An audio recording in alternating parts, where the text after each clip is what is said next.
That down, guys. Let's move on to this. Right now, the second biggest film of the year, the number one R-rated box office film of all time, Deadpool and Wolverine. Smash success, huge money. And I've always said that I don't believe there's any way Disney jumps through all the hoops and all that kind of stuff to get this movie going unless they got Ryan Reynolds to agree to a multi-film deal, right? I said, I absolutely believe we're going to get a in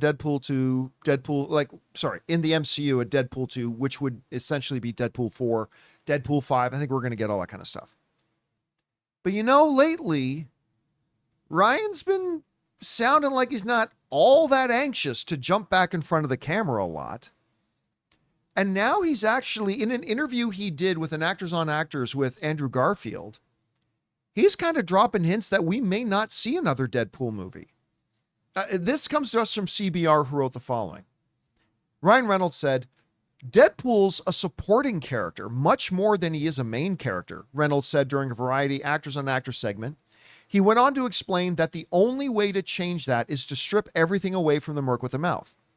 You have to create a situation where he's so much the underdog, and I don't think I can do that again. So I think if he comes back, it's going to be in somebody else's movie.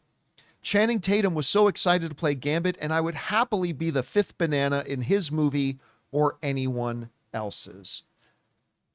Okay.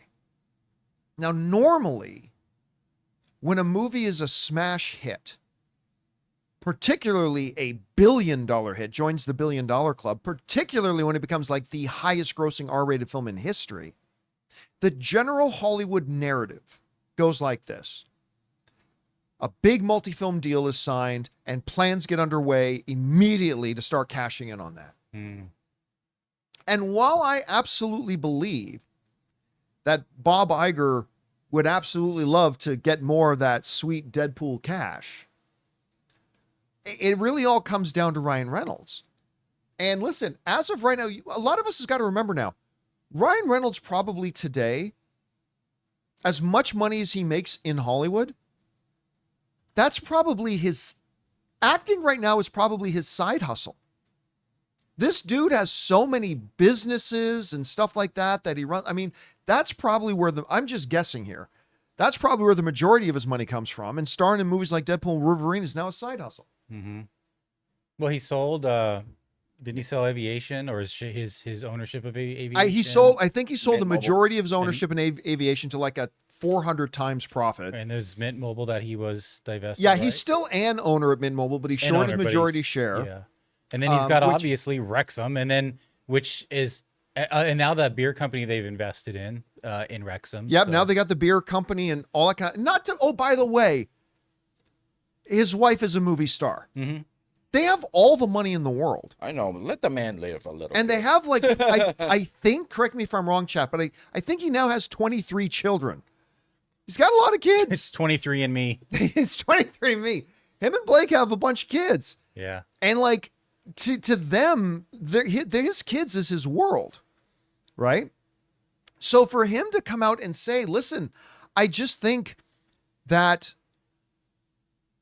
Deadpool is by nature and by definition, he's a B character. He's a secondary character. He's a supporting character. And under Fox, we were able to do it because that's what Fox had. And we got to do this great story of kind of a segue into the MCU. But I was thinking, I'll be honest with you, I don't know that there's a way to do him as his main guy again. And now listen, he's not saying, what he did not say in this interview was that I'm done playing Deadpool. Mm-hmm. That's it. I'm done. Right. No, he is not saying that. He goes, I'll happily still play Deadpool. Yeah. In somebody else's movie. And I think actually that really shows he's a team player with Marvel, with Disney's Marvel, not like Sony, but you know, he's willing to play, like he says, fifth banana in somebody else's film. One, it takes off a lot of pressure, then he doesn't have to worry about producing and everything else that goes along with it. But, you know, he's still willing to move the needle for the team. So I like that. Well, and you got to remember, when it's a Deadpool movie, for a guy like Ryan Reynolds, that becomes all life encompassing. Right. It's literally 4 or 5 years of his life. And writing, and not just producing, writing. Yeah, too. the writing and overseeing the development and being the main producer on it and pulling all the strings and putting all the ducks in a row and all that kind of stuff. It becomes absolutely all consuming for him. And the stress will always come when you care about something a lot. Oh, And absolutely. he absolutely cares about this character a lot. I mean, if it was just a money thing, he'd probably be in every cameo or make every cameo that is offered to him. But he actually does care about this character, and he wants it done right until he's done playing him. Yeah, and listen, by the way, the article goes on to say this. He kind of echoes some of the stuff I've been saying here. It goes, elsewhere in the interview, Reynolds attributed the success of Deadpool and Wolverine to scarcity and surprise, while admitting that he would much rather stay home with his family than work on a fourth film. He said this, so it had been 6 years since the last one, and part of the reason is that it swallows my whole life, he explained. I have 4 kids, and I don't ever want to be an absentee parent. I kind of die inside when I see their faces and they do a sports thing or something and I missed it. I mean, that's just the place he's at in his life. Mm-hmm. And he's a good Canadian kid. And, you know, we've got those types of, you know, values. And he's got all, let's face it, compared to all of us, he has all the money in the world, right? He has all the money in the world. So many Canadian dollars. So many Canadian dollars. I mean, yeah, he's given us some good movies. And I think, yeah, if he wants to come back, we'll all welcome him, right? Yeah, of course. Yeah, and again, let him I live have his very, life, I think. I have very little doubt he'll come back. Yeah. But the thing is, to appear in somebody else's movie, that's nothing. That's, I don't have to spend years. You probably need me for what? 3 weeks? Yeah. I'll put on the costume, come say some quippy one-liners, do some action scenes, and then I'll go home. 3 weeks in and out. I think Compared to 3 years Yeah. of totally dominating his life doing another Deadpool movie. So then that would bring up the question for a lot of people. If Ryan is pretty set on that, and we don't know that he is, but if Ryan does become really set in that, does Kevin Feige and Bob Iger go, well, maybe it's time we get a new Deadpool? Like, I if don't they think so. really want, like, let's say Ryan says, I'm not going to do Deadpool 4, but I'm willing to show up in cameos. Does Bob Iger then go, okay, Ryan, you're awesome. That's great. But we want more than that. So we're going to have to go out and get somebody else to play Deadpool now. It wouldn't be unheard of, and it certainly wouldn't be unprecedented. But I mean, I don't know. It's I an think interesting situation. That's probably way further down the line. They probably got a bunch of like I don't know what else story you could tell with Deadpool though. Like for him to be the fourth. We kind of thought that after Deadpool 1. Right. What other stories? And then after Deadpool 2. And now after Deadpool 3. But I mean, there's always stories to tell, right? I mean, it's just whether or not you can get Ryan to come back to do it. and we would all love him to come back, Oh, right? of course. I would Obviously. watch a new Ryan Reynolds Deadpool movie every 6 months. So yeah.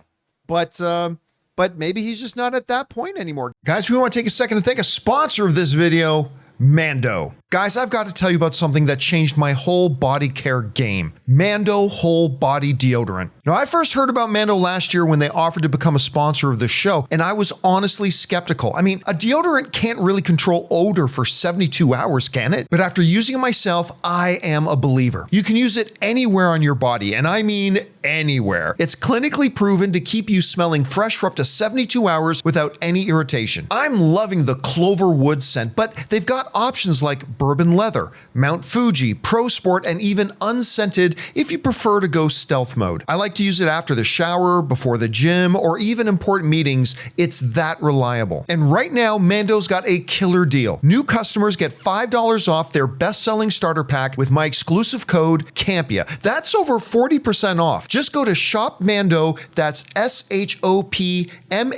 shopmando.com, and use the code Campea. Seriously, guys, if you want a deodorant that's aluminum-free, baking soda-free, and just works better than anything else you've tried, it's time to make the switch to Mando. So don't wait. Control body odor anywhere with Mando. Head over to shopmando.com and use the code Campea and get $5 off your starter pack. Trust me, you're going to love it. That's at shopmando.com. Go and check it out now. Guys, the question is for you. What do you think about this? Ryan Reynolds saying, listen, I just don't see the point of doing a Deadpool 4. I'll keep playing Deadpool. I'll show up in other movies as a part of an ensemble. But yeah, Do you think he's actually means it and that's how he truly feels? And if he does Disney start to reconsider that and think, well, maybe we need somebody else to play Deadpool? Although it's at this point, it's very difficult to imagine somebody else playing him, but I suppose they can. Whatever you guys think, jump down into the comment section below and let us know your thoughts. Hey guys, thanks so much for watching this video. Make sure you like the video, leave a comment, and subscribe to our channel. And don't forget, we have a daily podcast called the John Campea Show podcast, available on Apple Podcasts, Spotify, or your favorite podcasting app of choice. Go and subscribe to it today so it'll be there when you need it.